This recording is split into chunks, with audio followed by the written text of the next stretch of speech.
నిర్గమకాండము 39వ అధ్యాయము.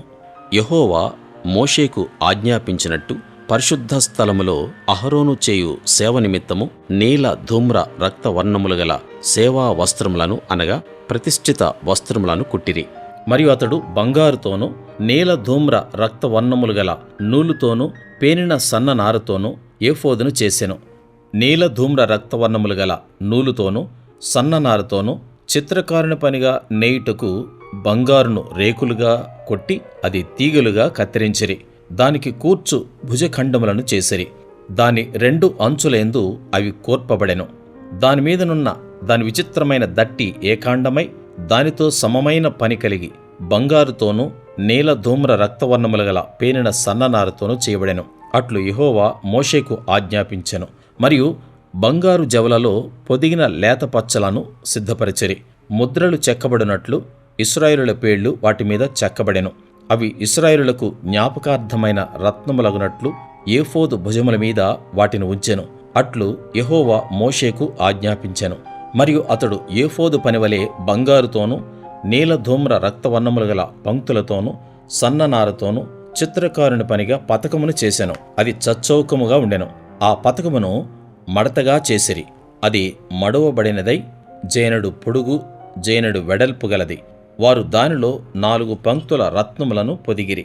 మాణిక్య గోమేదిక మరకతములు గల పంక్తి మొదటిది, పద్మరాగ నీల సూర్యకాంత మణులు గల పంక్తి రెండవది, గారుత్మతకము యష్మురాయి ఇంద్ర నీలమును గల పంక్తి మూడవది, రక్తవర్ణపు రాయి సులిమాని రాయి సూర్యకాంతమును గల పంక్తి నాలుగవది.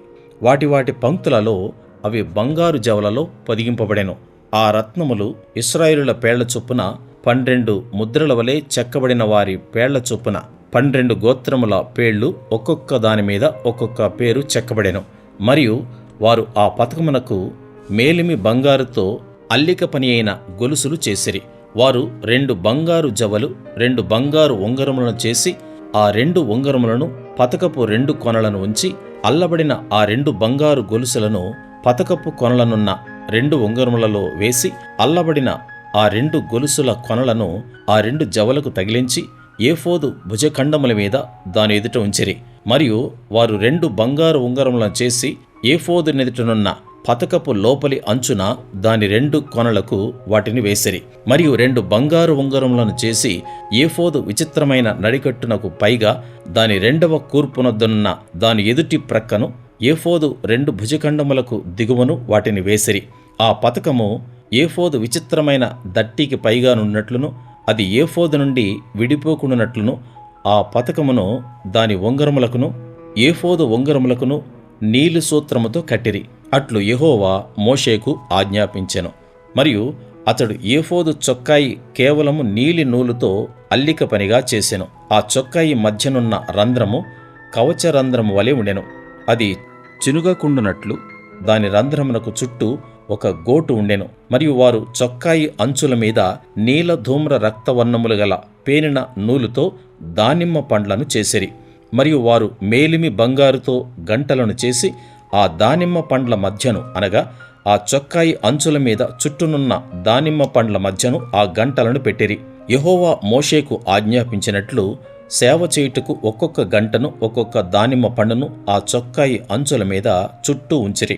మరియు యెహోవా మోషేకు ఆజ్ఞాపించినట్లు వారు అహరోనుకును అతని కుమారులకును నేత పని అయిన సన్ననార చొక్కాయిలను సన్ననార పాగాను అందమైన సన్ననార కుళ్ళాయిలను పేనిన సన్ననార లాగులను నీల ధూమ్ర రక్తవర్ణములు గల పేనిన సన్ననారతో బుటాపని అయిన నడికట్టును చేసిరి.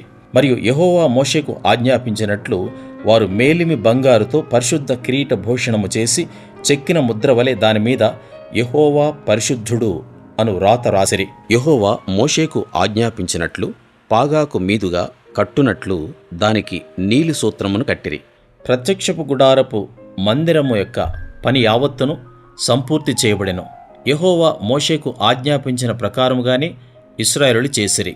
అప్పుడు వారు మందిరమును గుడారమును దాని ఉపకరణములన్నిటినీ దాని కొలుకులను పలకలను కమ్ములను స్తంభములను దిమ్మలను ఎరుపు రంగు వేసిన పొట్టేళ్ల తోళ్ల పైకప్పును సముద్రవత్సల తోళ్ల పైకప్పును కప్పు తెరను సాక్ష్యపు మందసమును, దాని మోత కర్రలను, కరుణాపీఠమును, బల్లను, దాని ఉపకరణములన్నిటినీ, సముఖపు రొట్టెలను, పవిత్రమైన దీపవృక్షమును, సవరించు దాని ప్రదీపములను, అనగా దాని ప్రదీపముల వరుసను, దాని ఉపకరణములన్నిటినీ, దీపము కొరకు తైలమును, బంగారు వేదికను, అభిషేక తైలమును, పరిమళ ధూప ద్రవ్యములను, శాలాద్వారమునకు తెరను, ఇత్తడి బలిపీఠమును, దానికుండు ఇత్తడి జల్లెడను, దాని మోత కర్రలను, దాని ఉపకరణములన్నిటినీ, గంగాళమును, దాని పీటను, ఆవరణపు తెరలు, దాని స్తంభములను, దాని దిమ్మలను, ఆవరణ ద్వారమునకు తెరను, దాని త్రాళ్లను, దాని మేకులను, ప్రత్యక్షపు గుడారములో మందిర సేవ కొరకైన ఉపకరణములన్నిటినీ, పరిశుద్ధ స్థలములోని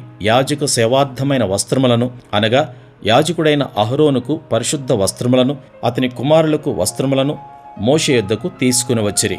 యెహోవా మోషేకు ఆజ్ఞాపించినట్లు ఇశ్రాయేలీయులు ఆ పని అంతయు చేసిరి. మోషే ఆ పని అంతయు చూచినప్పుడు యెహోవా ఆజ్ఞాపించినట్లు వారి దానిని చేసియుండిరి. అలాగుననే చేసియుండిరి గనుక మోషే వారిని దీవించెను.